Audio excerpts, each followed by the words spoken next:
കാനനവാസൻ കനിഞ്ഞനുഗ്രഹിച്ച പുണ്യജന്മമാണ് പന്തളം തോന്നല്ലൂർ കുളത്തിനാൽ ഗംഗാധരൻ പിള്ള.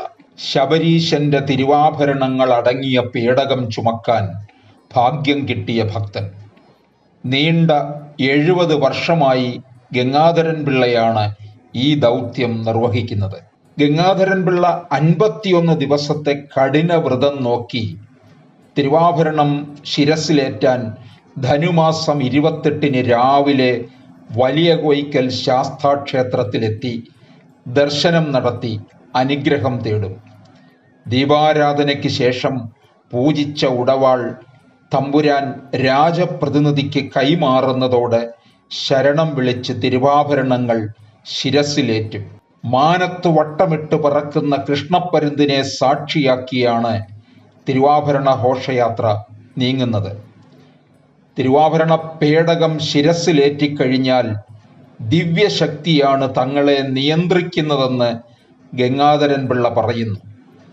മകരസംക്രമ സന്ധ്യയുടെ പുണ്യമായി തിരുവാഭരണം ചാർത്തി നട തുറക്കുമ്പോൾ തിരുമുമ്പിൽ നിന്ന് കണ്ടുതൊഴാൻ കഴിയുന്നത് സുഹൃതമായും ഗംഗാധരൻ പിള്ള കരുതുന്നു. 51 ദിവസം കഠിനവ്രതം നോക്കിയാണ് പേടകം ചുമലിലേറ്റുന്നത്. അത് ശിരസിലേറ്റുമ്പോഴുള്ള ദിവ്യശക്തിയെപ്പറ്റി ഗംഗാധരൻ പിള്ള പറയുന്നു. കാനനവാസൻ കനിഞ്ഞനുഗ്രഹിച്ച പുണ്യജന്മമാണ് ഗംഗാധരൻ പിള്ളയുടേത്. അല്ലെങ്കിൽ ഭക്തലക്ഷങ്ങൾ ദർശന പുണ്യം തേടി മനസ്സിൻ്റെ കെട്ടുമുറുക്കി കാത്തിരിക്കുന്ന ശബരീശന്റെ ആഭരണങ്ങൾ അടങ്ങിയ പേടകങ്ങൾ ചുമക്കാൻ ഭാഗ്യം കിട്ടുമോ? അതും നീണ്ട 70 വർഷമായി.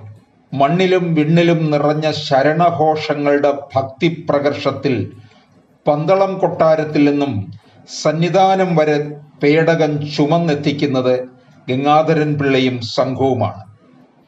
പേടകം ശിരസിലേറ്റിക്കഴിഞ്ഞാൽ ദിവ്യശക്തിയാണ് തങ്ങളെ നിയന്ത്രിക്കുന്നതെന്ന് ഗംഗാധരൻ പിള്ള ഓർക്കുന്നു. നടക്കുകയല്ല, ഓട്ടമാണ്. പുതിയ ചന്ദനപ്പെട്ടി വന്നതോടെ പേടകങ്ങൾ ഇരട്ടി ഭാരമായി. ഇതും ശിരസിലേറ്റിയാണ് ആയിരങ്ങളെ ഭക്തിസാഗരത്തിൽ ആറാടിച്ച് ഓടുന്നത്. പേടകത്തിൽ തൊട്ടുതൊഴാൻ ഭക്തന്മാർ തിക്കും തിരക്കും കൂട്ടും. എന്നാലും യാതൊരു തടസ്സവുമില്ലാതെ ഘോഷയാത്ര നീങ്ങും.